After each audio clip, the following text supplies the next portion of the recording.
Bab 57 dari buku Kerinduan Segala Zaman berjudul Hanya Satu Lagi Kekuranganmu, mengisahkan penjumpaan Yesus dengan seorang pemimpin muda yang kaya. Bab ini menyingkapkan bahaya cinta akan harta duniawi, batas-batas legalisme keagamaan, serta syarat mutlak menyerahkan diri untuk memperoleh kehidupan yang kekal. Berikut adalah ringkasan poin-poin penting dari bab ini. Yang pertama, kedatangan pemimpin muda yang kaya. Seorang pemuda yang memiliki kedudukan tinggi, kaya raya dan terpandang datang berlari-lari serta bertelut di hadapan Yesus. Ia mengajukan pertanyaan yang paling penting di dalam hidupnya. Guru yang baik, apa yang harus kuperbuat untuk memperoleh hidup yang kekal? Pemuda ini tertarik pada karakter Kristus dan merindukan jaminan keselamatan. Namun, ia merasa ada sesuatu yang kurang di dalam kehidupan keagamaannya, meskipun ia telah berusaha keras memenuhi ajaran-ajaran moral. Yang kedua, pengujian terhadap hukum dan pemenuhan lahiriah. Yesus mengarahkan pemuda ini kepada hukum 10. Engkau tahu perintah Allah, jangan membunuh, jangan berzina, jangan mencuri, jangan mengucapkan saksi dusta, jangan menganiaya, hormatilah ayahmu dan ibumu. Dengan percaya diri dan rasa pembenaran diri, pemuda itu menjawab, semua itu telah kuturuti sejak masa mudaku. Ia mengira ketaatan lahiriah pada hukum-hukum sudah cukup untuk melayakkannya menerima kehidupan kekal. Namun, ia tidak menyadari bahwa hukum Allah menuntut kasih yang murni dalam hati, bukan sekedar ketaatan formalitas. Ketiga, hanya satu lagi kekurangan. Melihat pemuda itu, Yesus memandangnya dengan kasih yang mendalam.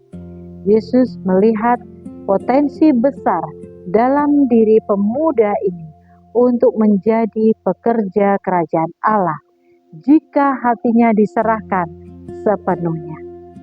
Namun, Yesus menunjuk langsung pada berhala yang bertahta dalam hatinya.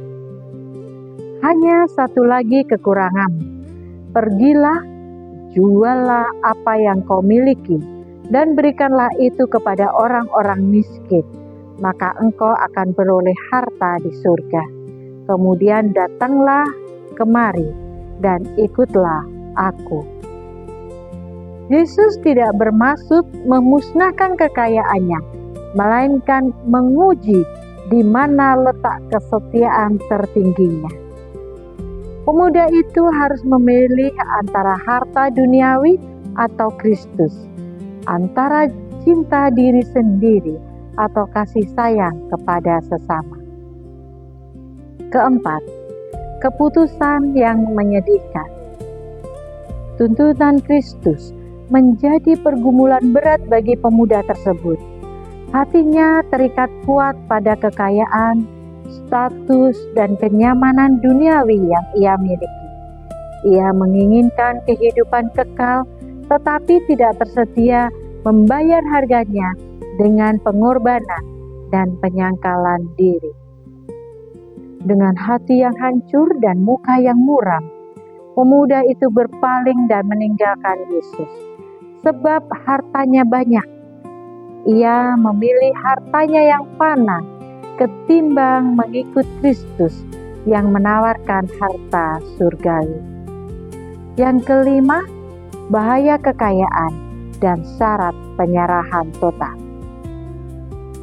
Setelah pemuda itu pergi, Yesus berpaling kepada murid-muridnya dan berkata, alangkah sukarnya orang yang beruang masuk ke dalam kerajaan Allah.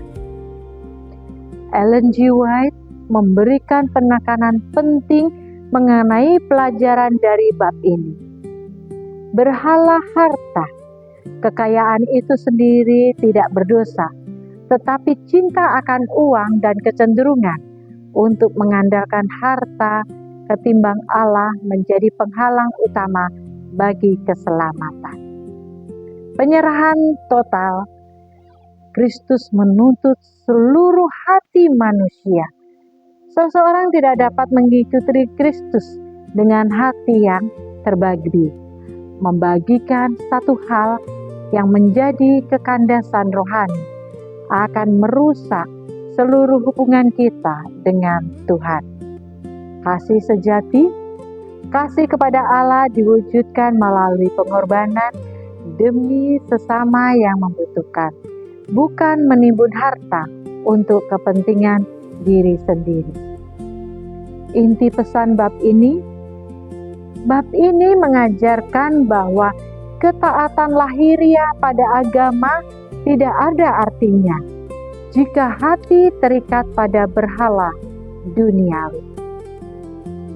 Ellen G. White menekankan bahwa untuk memperoleh kehidupan kekal, Kristus menuntut penyerahan diri secara penuh dan tanpa syarat.